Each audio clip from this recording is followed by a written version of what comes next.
Hello everyone, my name is Mike and this is Matrix to Paradise. For today, not that you can see much, but I'm in Blytheville, Arkansas. Blytheville, Arkansas at the Loves. And that out there is Interstate 55 over that way. I don't know if you can see it out there, but we're at the Loves in Blytheville, Arkansas. Anyway,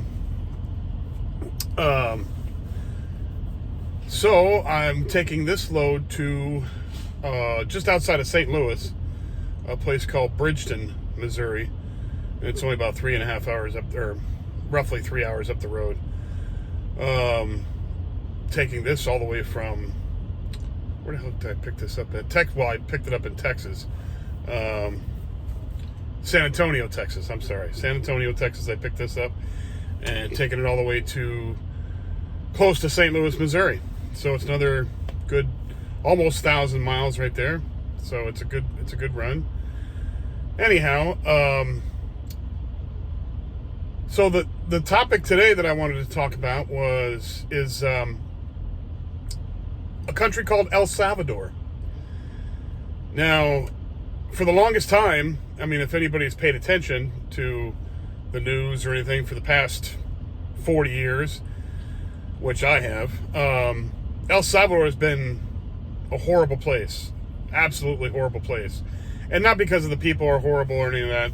Some of them are, but no worse than anywhere else. But they've gone through a couple wars there, civil wars, and a lot of political strife there.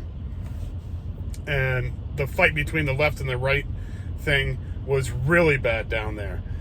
So, as a result of that, a lot of people from El Salvador left that country. About a third of the population left the country and moved to the United States. And since then, there's been a diaspora of El Salvadorans in the United States living pretty much permanently.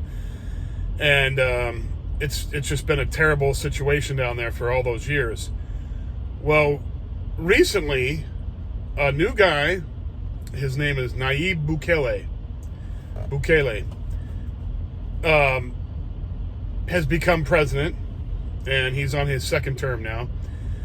But the big problem down in El Salvador was lack of leadership. This guy is definitely a leader. So Bukele is now the president. So anyway, let me set this up for you. The people that left El Salvador were poor, obviously.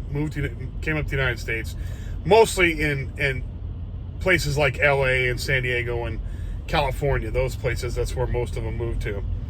So at the time that this was all going on in the 80s, the gangs were really heavy in LA. And just to survive, those people, the El Salvadorans had to stick together just like any other group down there. And they got together and made themselves their own gangs. One of those gangs, which is really famous now, or infamous, I should say, really, is a gang called MS-13. MS-13 has become notorious. I mean, they've been like, the Crips or the Bloods type thing. And they've been really bad lately. Now, a lot of them got deported from causing crimes up here. So most of them, of course, didn't become naturalized citizens. So as soon as they caused any problems, they were sent back down to El Salvador in the past. So they got their gang skills up here and moved back down to El Salvador and established a gang syndicate down there. Well, the gangs got so bad down there in the 2000 teens that the government was trying to negotiate with them to stop the crime rate there. The homicide rate there was the highest in the world. The highest in the world. I can't exactly name off how many. I think it was per 100,000. I think there was like 285 murders per 100,000 people per year there. So, seeing that there's only 6 million people there, so a 6 million people, you got, for every 100,000 of those, you got 200 and some murders. You can see the murder rate was ridiculous down there.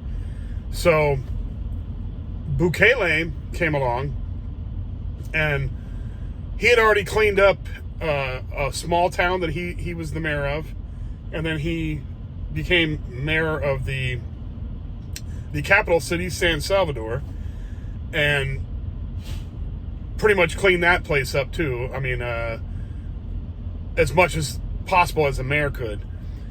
Then he ran for president. Now everywhere he went, he improved everything. He improved everything in the small town. I can't remember the small town he was first involved with where he was mayor, but the second one, that's capital, San Salvador, he was the one who brought back a lot of business and cleaned it up, drove down the crime rate. Now, when he got elected president, he ran for president. He was pretty popular, and he won the presidency pretty easily. He was part of one party at one point, but he realized that the parties were all about the parties. They weren't about the people. Pretty much what a lot of them are anyway. But anyway, around the world. But anyway, he was able to win the presidency, and his first task was to make the country safe and get rid of the crime syndicate that was going on there with the gangs. So they went to town. He hired police, military. They went to town and arrested all of them. Every single one of them. Took them, and they built a huge prison. I think this prison holds up to like 40,000 people. And comfortably 40,000 people. It's a huge prison. So it took about, I think it was a couple months before they rounded them all up. And they rounded up all the gang members. And it went from 284 murders or 285 murders per 100,000 down to 2. Just like that. Now the only country in the Western, I think they are safer than any country in the Western Hemisphere.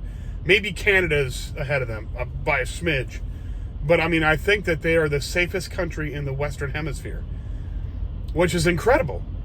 That is just absolutely incredible. They were the murder capital of the world, the entire world. And now they're down to, I think they're the most safe country to be in for violent crimes in the entire Western Hemisphere. They're safer than the United States.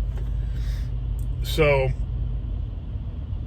the leadership of this guy has been incredible. Now what he's trying to do is he's trying to solve the problems that created this whole thing in the first place, meaning poverty and no opportunity for these people, and the education system's broken down. And he is so popular there that when he was reelected, only the second time he was elected, that he was reelected to the presidency, he won with 85% of the vote. 85% of the vote was for him. So I can only imagine that the 15% that didn't vote for him was probably family members of the gang members, probably, or the associates of the gang members. But anyway, he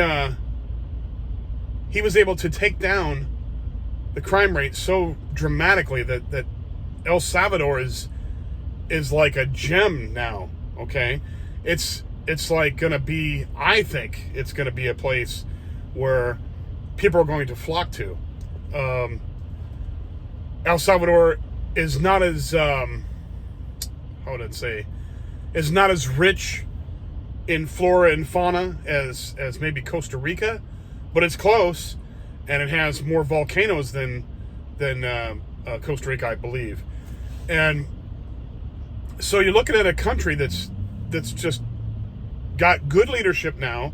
It's got a government that's working for the people and for the country, not a bunch of grift and corruption and everything else, in control there. I think it's going to be a place. Now, I think it's going to be a place where people can go and prosper. I think this is going to be an expat haven for a lot of people. Now, I'm not sure about the pricing there yet. I think it's still in transition. I think if you were to buy in the best places, if you were to go and rent in the best places in San Salvador, you would probably pay pretty high prices, because back in the day, not too far, in the past, the safest places were the only places you could really go and not have to worry about getting robbed or murdered or whatever, extorted by the gangs. So therefore, those properties were always going to be expensive. But I think now that even in the worst neighborhoods from back then are kind of like really, really safe now. And I think that people would be getting cheap rent down there. Now, of course, cheap rent isn't the only thing, but everything else is pretty cheap there too. I mean, it's not a first world country. So you're not going to have, stuff that's indigenous, stuff that they make there is going to be really cheap. So another good thing too is they use the American dollar as their currency. But there's also another good thing going on down there, is that they also accept Bitcoin. Okay? Now, I'm not a huge Bitcoiner, but I do understand that Bitcoin is going to be part of the future. I know this. And they're accepting Bitcoin down there as payment as currency. So, one of the few countries. And I think that's revolutionary. I really do. I think that takes a lot of power out of government hands. I mean, from what I've heard, it's just, it's a currency that can't be controlled by governments, because it's not issued by governments. It's a virtual currency. So the more countries that accept it, where you can pay for stuff legally with Bitcoin, that's amazing. That'll be, I don't know how that's all going to work. I'm not sure about Bitcoin myself right yet, but I know that they're looking forward to advancing their country. And I think that's wonderful. So anybody that's into Bitcoin, anybody that's into that kind of thing, would love going to El Salvador. And like I said, there's beach there. Now they only have a beach on the Pacific side. They don't go, they're blocked by Honduras on the Gulf of Mexico side. In fact, they're the only country down there in Central America that doesn't have a Pacific coast. I mean, Gulf of Mexico coastline. The rest of them do. But anyway, I think that El Salvador is going to be an up and coming place. I think that El Salvador is now stable, a stable country as you're ever going to get, with leadership and people that are determined to keep it that way. I don't think that the shenanigans that went on before with government officials down there are going to pass the muster anymore. I think that they're going to demand leadership now, and they know the difference. I mean, Bukele is like, this guy is like leadership, and not just leaderships, in the way he acts or the way he conducts himself, but also in his actions. He does what he says he's going to do for the purposes he says he's going to do them for. And there's no underlying crap involved in it, which is very, very rare in politics anywhere in the world. So I think this is going to be a country where people might want to go and invest. They've got a program going on now where you can get citizenship there if you are skilled in certain areas that they need skilled workers in. They'll give you a free citizenship. And that's kind of amazing, because most of the time you gotta wait for a very long time, or you have to invest a bunch of money in their banks or in their in their economy in order to get consideration for citizenship. And if you can get a dual citizenship somewhere, you can, there's a lot of, it's a fallback plan, depending on where what country you're from and what your plans are for business and all that. So there's that. If you're skilled with sorry, can't talk today. There's that if you're skilled with a special skill that they might need. Now you'd have to go and look at their website to find out what that is, because I'm not sure what it is yet. I think it's stuff like doctors, not lawyers, but doctors, engineers, those kinds of skilled positions. And so they got that going on. So they are working towards building a better country and a more invitable country to foreigners who want to come and call it home, and who want to bring, their skills and knowledge and everything else to that country. And it's not that, and if you don't have one of those special skills, I mean, you're going to be welcome there, as far as I know. Of course, you got to keep your nose clean, not get into trouble. But I mean, they want foreign investment there, so expats are going to be welcome there, as long as you behave, of course. And I think it's wonderful. I think that another country being stable and having a good government working for the people, where people are happy, it's going to make everything better. I mean, for people that want to go and live in a tropical environment, live by the beach, learn a new culture, new language. I mean, it's Spanish, so if you know how to speak Spanish, you get along well there. So it's going to be a great place to go for a lot of people, and I think it's wonderful. And I think people that are looking to go someplace that is better with, awesome with crime, as far as being low, El Salvador, you can't beat it now. I never thought I'd ever have to. I never thought I would say that they would be the safest country in the Western Hemisphere. I thought that would be the furthest thing I'd ever say about El Salvador, but not anymore. Not anymore. They've got stuff going on down there. Argentina is another country that's getting their proverbial shit together, and that's another country that might be coming back strong, big time. It's still not that the crime is so horrible there, not like El Salvador, but the inflation rate there was crazy. The worse than here in the United States. The inflation rate there was ridiculous. They had to cut zeros off their currency regularly, so you wouldn't have to carry around a wheelbarrow full of cash to buy a loaf of bread. So it was just, it's one of those things where bad leadership leads to horrible results and people suffering. And now Argentina and El Salvador both have decent leaders, and I think those two places are going to be wonderful places for expats to go and visit, for people just to go visit, period. And if you want to move there, you'll be able to thrive there, and the people there will be happy, and everybody else will be in a good way. So because you don't want to go to a country where people are starving and poor and angry and ready to fight for their basic needs. That's just horrible, and that's what was going on in El Salvador for many years. You want to go someplace where people are happy, and it seems now people in El Salvador are definitely happy. Anyway, that's all I wanted to say today. It was a very long drive today, but I'm very happy. I'm almost there, and I'm going to be putting in another 1,000 miles here tomorrow morning, and I'll be back with another video soon. Well, let's see. Today is Wednesday, so Friday I'll have another video out.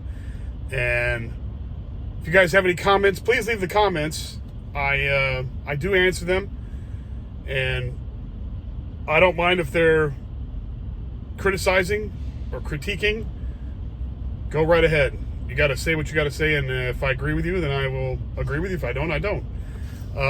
If you like the videos, please hit the like button. If you are going to hit the like button, please subscribe to the channel and share it with your family and friends if they are interested in this kind of subject matter. And if they are not, then have them send it to people that are. And I'd be much appreciated. Looks like the truck next to me is about ready to take off. Anyway, thank you very much for watching my videos, and I will talk to you again another time. Bye now.